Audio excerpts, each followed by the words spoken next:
Federal officials from the ATF estimated that about over 500,000 bump stocks were sold nationwide before they were deemed illegal by the ATF. Despite these controversies, I have reason to believe that they should still be legal despite their downsides. So first of all, what is a bump stock? A bump stock is a piece of plastic or polymer that is a replacement for your stock. You would simply take this off and it would go around the front of your grip and around your trigger.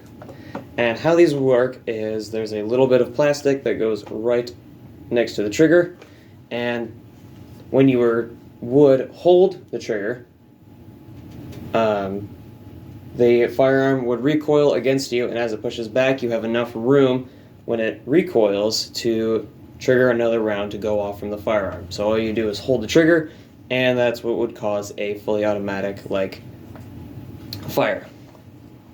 These were made in 2002, and throughout their 15-year lifespan, only one shooting ever happened, and that was during the Las Vegas shooting in 2017.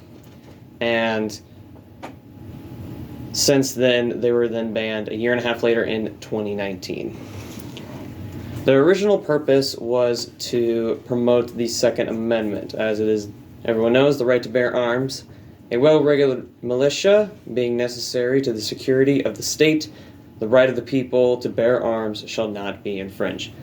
Obviously stating that we are allowed to own firearms and be able to protect ourselves in case of any emergency. And I believe it's it's important to utilize this right in case we ever run into another scenario where we have to 1776 our way out from a tyrannical government. And the way that a lot of gun owners see it as a survey done in 2020 after the ban, is that it's okay if you don't want to own a firearm, or in this case a bump stock, but firearms and bump stocks should not be taken away from law-abiding citizens, even if other people misuse their rights. Speaking of citizens, I don't believe that we have a firearm problem, more of a cultural problem. Because when is the last time you've been, say, scrolling on Instagram, Facebook, Twitter, whatever, and seen a very fatal car crash, shooting, or somebody dying of a disease, and been genuinely sorry about it, and been genuinely empathizing and felt sad about it? Probably little to none. And that is exactly my point. We don't really value each other's lives in this generation and nowadays, and so whenever we see stuff like that, we shrug it off. We don't actually pay attention to how much that affects people unless it's family members or someone we know. And something else that I also believe that we need to work on is our schools, because our schools are so easy to get into that and provide no security that our students are at almost a constant threat. I live quite close to a college, and it is quite easy to just walk onto campus without anybody touching you or even talking to you. No one would confront you if you were to just walk on in and proceed to go through the classrooms. So what can we do about this? Again, we need to start valuing human life. As almost stupid as that sounds, we are completely blinded because of how much we see death on the media, and now we're starting to just point the blame rather than actually fixing the root cause, which is ourselves.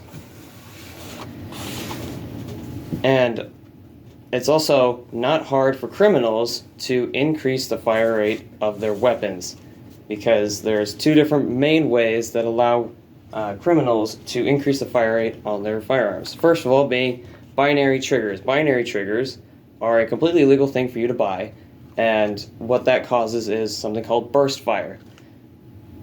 In a weird sense of burst fire, because when you pull the trigger, it obviously releases a round, but when you let go of the trigger, it fires a second round.